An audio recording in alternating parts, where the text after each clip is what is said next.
technicians, people that work on the machine, more operational people. My role for this indirect report is more decision. And my role for people that I'm hiring is not only decision, but also I need to have help, for example, the talent acquisition, that giving me the feedback, the pool of a curriculum to interview, and I just need to interview and make decision who I interview and who I hire. That's my role for hiring.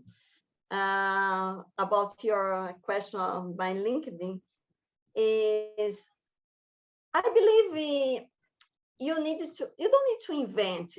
I put the word there is invent, but invent for me, in my concept that I put there, is not to create something new.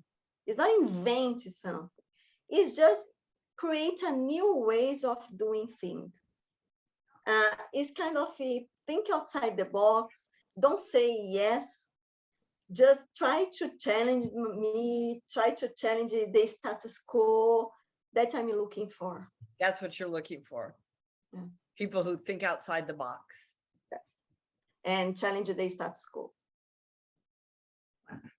So if you are in Merck, if not Merck, then where? Did you have goals in mind of which companies you would like to be part of, or you just went with the flow in your career? I wouldn't say go to the flow. I have a really structured career plan. My career plan is staying MSD, yes, it is. But it is not about the company. It's about my career. So, and I communicate that to the company, to my senior managers, what I want to be and in which time I want to be. And that starts at the beginning, that company. When I joined, I already communicate. I want to have international experience. Even when I didn't get that, I still communicate in there. I want to have one position, and I didn't have a preference, could be anywhere.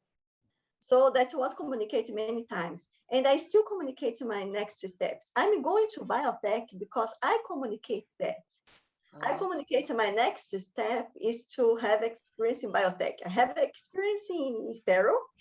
I have experience in packaging, but I didn't have experience in biotech.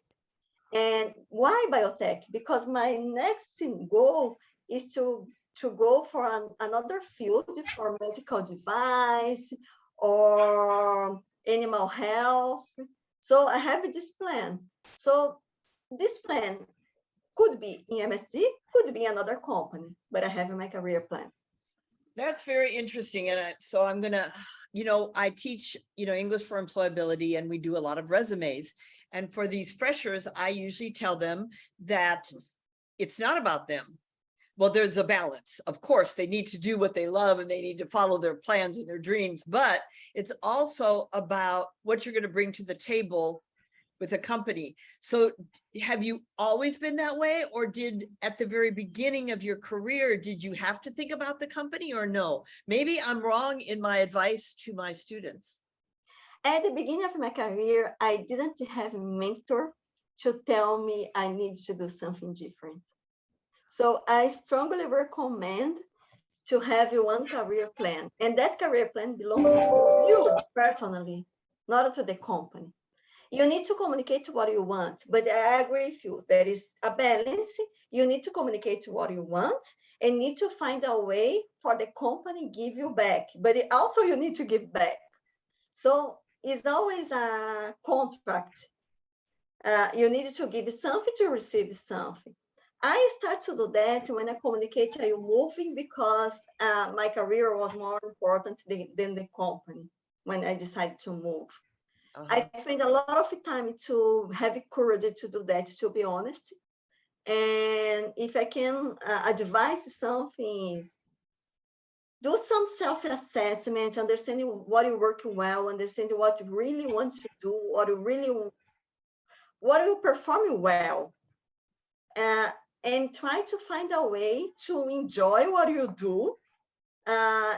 in the work that you are doing, but at the same time looking forward for something to move forward for something else that you also want to do.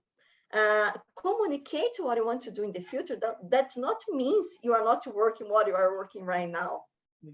Just means you want to do something else in the future, and you can communicate in 5 years I want to do that, in 2 years. But at the same time, if you communicate that, make sure you have a plan, you have a developed plan to get that. And would you say that's your edge? That's your cutting edge, the fact that you have a plan and you are taking steps toward the plan and the goals? Is that your... Yes, yes. But for example, my plan is to move internationally in 2017, and I get in 2020.